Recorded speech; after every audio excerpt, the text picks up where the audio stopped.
I'm here with somebody that I've had the pleasure to get to know. She's amazing, Ayla Nereo. Now, many of you know her as a wonderful musical artist, but I got to tell you, she's an amazing human being, and I'm grateful that she's my friend.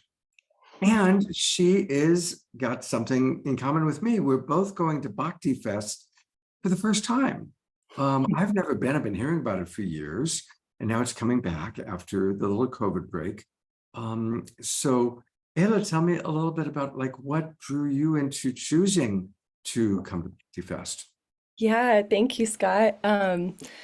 I mean, I've just heard such beautiful things about Bhakti Fest for so many years, and I have dear friends, Tina Malia being the main friend who's played there many times and is well loved by that community, and just heard such beautiful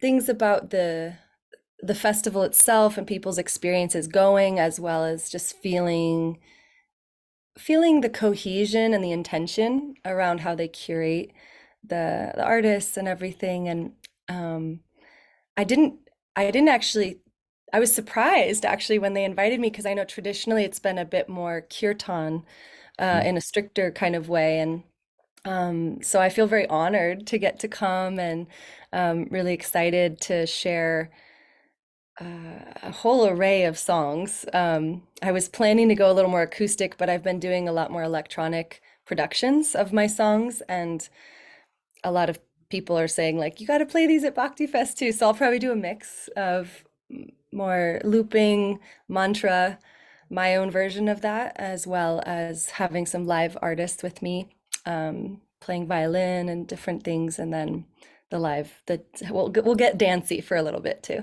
Nice, nice. Now, for any of you who don't know Ayla, I kind of give two quotes. First, from the Huffington Post, they wrote, one of the most poignant voices currently floating about. Ayla Nereo is an otherworldly artist who shares the fruits of her soul. Hmm. So that's what they say. But let me tell you what I say, because I've seen her twice recently. I saw her up in Sebastopol, and then I had the pleasure to see her down in San Diego. Um, and Ayla, she's just like this big heart.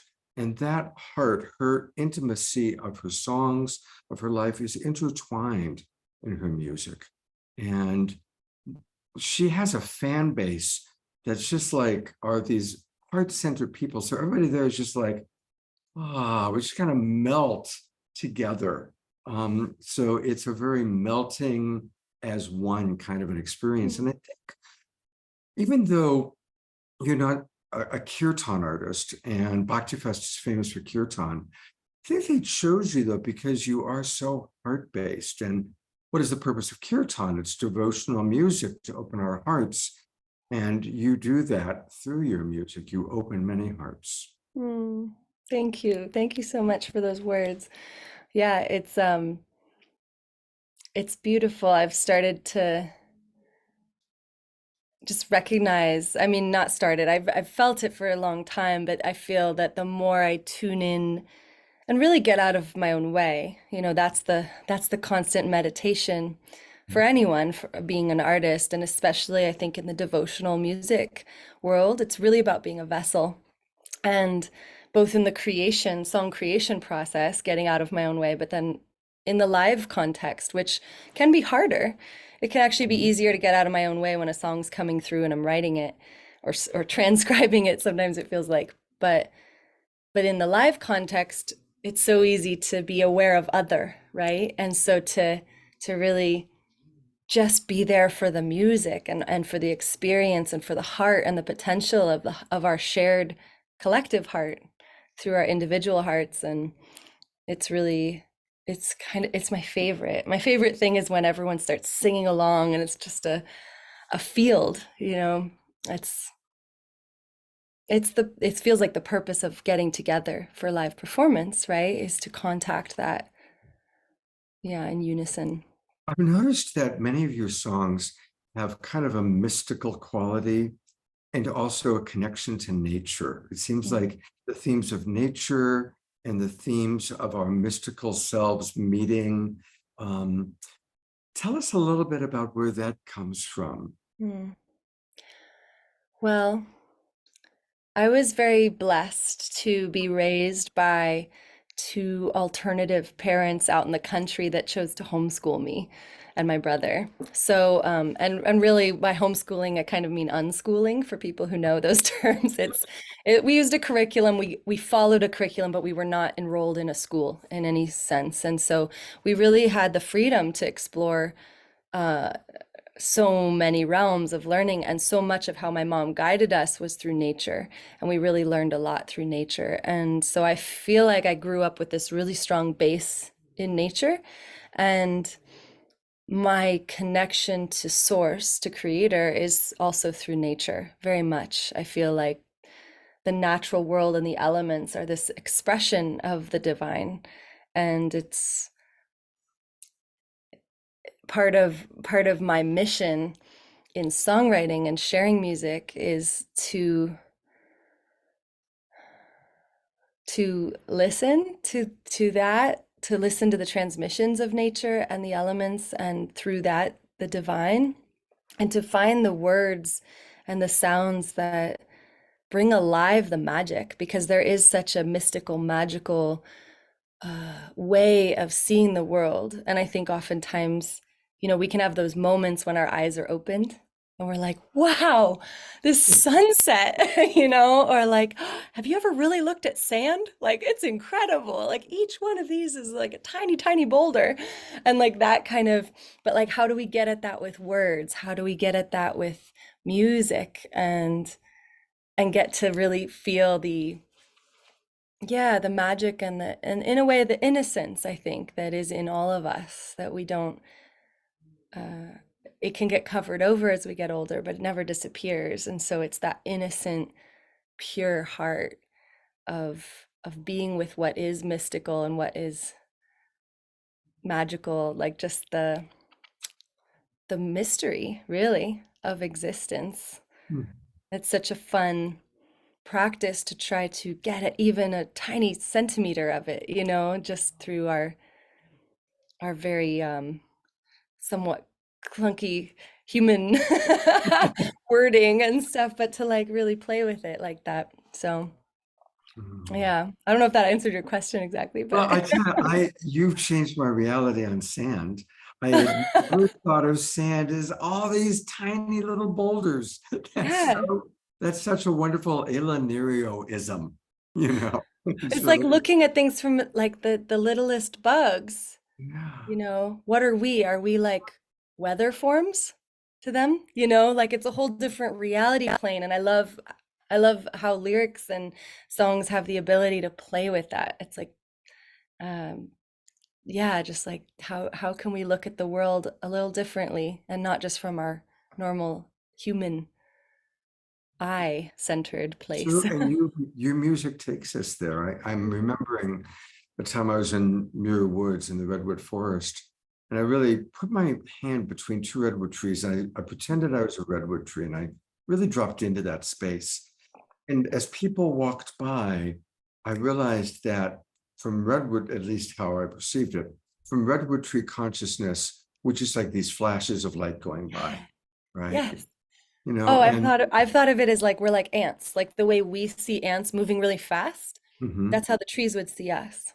mhm. Like we're just scurrying about super fast, because time is actually different. Okay, now we're going there. But I've thought about this a lot, like the little creatures versus really ancient, like time depends on your lifespan. So if your Right. lifespan is hundreds of years or 1,000 years, then you experience time differently. Whereas if your lifespan is like some insects, it's like a day or a few days or a week or a month, and so time literally is different. It's a different experience. So cool. Very cool. Very Ayla. Very Ayla. Uh, well, we are going to get to see Ayla, and we're really looking forward to being with you at Bhakti Fest. Now, one last question. There's a lot of yoga going on. Are you a yogini? Oh, yes. I need to be doing more yoga. I do like, you know, I have some yoga training, and so I do my own informal little yoga here, yoga there, but it's powerful. And times when I've really done it more regularly have been it's been a good practice. Yeah. So I'll definitely try and be at some of the yoga classes there. Yeah, there's gonna be a lot of master yoga teachers there for Yeah, sure. Yeah, that's really special. yeah. All right, well, I want to remind everybody, of course, we all want to see Ayla live at BhaktiFest, but you can also get all things Ayla Nereo at her website. And it's nice and easy to remember because it's her name, Ayla, Ayla, Nereo, Nereo.com. Hmm. And she's got a wonderful video there. And definitely, I strongly encourage you to do what I just did. I'm showing you, join her community. And what happens when people do join the community? Like, what's going to happen now that you've got my email address? Well, you'll know when I come touring. Um, and oh, I didn't know it had this. Cool, a little game. You get a Yeah, game. yeah. Um, And I never know um, how many, like, it says the motorcycle. Now, does that include the guy that's on the motorcycle? I never know how I many. know these are good questions. I think it gives you the benefit of the doubt. But yeah, I'm starting to do a bit more of like sharing more thoughts, like not necessarily about ants and time, but maybe, just some of these noticings about the world. And sometimes I'll share little pieces and that'll go. I don't send emails very often. That's a good thing to know. So I'm not like a email every day or every week or even every month person. Um, and also what you would get is information about my online courses. So I Mhm. teach, I don't like to say teach. I facilitate the journey of people coming back into their voice and their power and creative opening, and especially overcoming fears of being heard Mhm. and singing, because I was very terrified of singing. Were you Um, really? yeah. And so there's a whole membership we're going to open up in the fall, and there's going to be some different courses coming. So anyone on the list would know about that and also get maybe discounts and things when I offer that. Um, and then my new album is coming up. So you would find out about that too. And it's the And first you of four. and you're gonna play some songs from your new album. Now tell us about the new album. Yeah, it's the whole series, it's a four-part series. So this is the first chapter. Um, and it's a four-part series moving through the elements. And so the whole series is called Sovereign Kin, which is the duality and the interdependence of our sovereignty as humans on this planet and what that really truly means, and also our kinship and how we have to work together. And so that's the umbrella. And I've known these words, sovereign kin, they came to me like 7 years ago, and I knew it was going to be an album, but I didn't know when was the right time. And then I started working on it 2 years ago, and then last year, 1 year ago, it informed me that it was four albums, and the first chapter was fire, and we were going to move through the elements. And then my whole life started changing, and I really realized that this is the first time I feel like an album is making me instead of the other way around. And it's been the whole themes of transformation and purification through fire and the phoenix, all of it. I've been very immense year, and it's coming out on the equinox. This first chapter is called The Spark. Well, So I keep saying last question, but I've got to ask one more based on what you just said. When you say this album is making you for the first time, yeah. is it like, do you feel connected to the muse? And if so, is it the muse for this album or is it the muse in general? Like, how does your relationship to the muse play into an album coming through you like this? Yeah, it's a beautiful question. Um, I guess with this one, what I've felt is that the directives have been pretty clear. Like I'll get an insight, like, oh, I think this is multiple albums, and then it clarified it's four, and they're the elements, and you're starting with fire. And so I would just hear these things. But then it was this experience of watching my whole life change and watching like everything I thought I was heading towards just changing, leaving a 10-year relationship, like all of these things, and realizing the theme of fire was working me. And so it's kind of gets confusing then, like, did I call that in, was I just listening? And I feel like I was listening, and I'm it's been beautiful to work with fire, and I'm also very relieved to start working on the water album. I'm very excited about that. Because it's a deep thing to work with an element, and fire is a very particular element that's very strong. And so um that's what I mean by it making me. It felt like I was inside the album all of a sudden. Like I was in the prayer of the album and it was transforming me.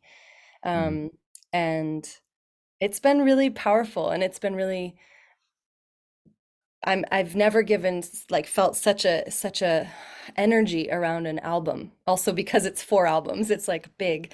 So I'm making an online portal for people to go deeper into not just the songs, but really like there's going to be different invitations for each song that have to do with connecting with a different element of fire, like passion, like where are your passions in life? Or here's a meditation to, or a visualization for cleanse, like using the imagery of fire to purify oneself, or an actual ritual with fire, like different ways of connecting with the fire element in ourselves, because it's so strong on the planet right now.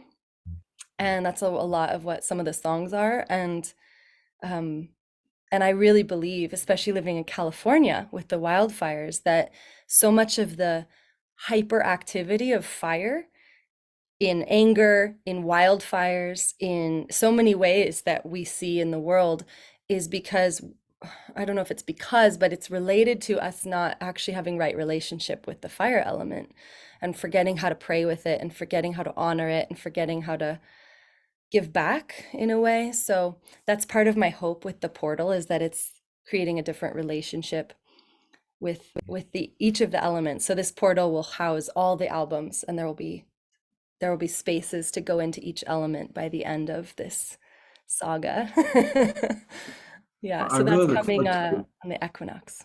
tracking that. And, as a coach, by the way, I think about, learning how to honor the fire, even of our anger, not to be afraid of our anger or afraid of someone else's anger, Yes. but to honor that under that anger, there's something valuable, right? And not to just judge it or stuff it down. So, yeah, that's a beautiful understanding. And I look forward to hearing how you express it musically. Yeah. You just reminded me too. I need an area, and I know where it's going to be actually. You reminded me that anger is an important part of the fire element, and how Mhm. to have right relationship with anger. So that's Right. going to be one of the pages on the portal. Oh, good. So thank you. Oh, my pleasure. My Yeah. pleasure. Yeah. Oh.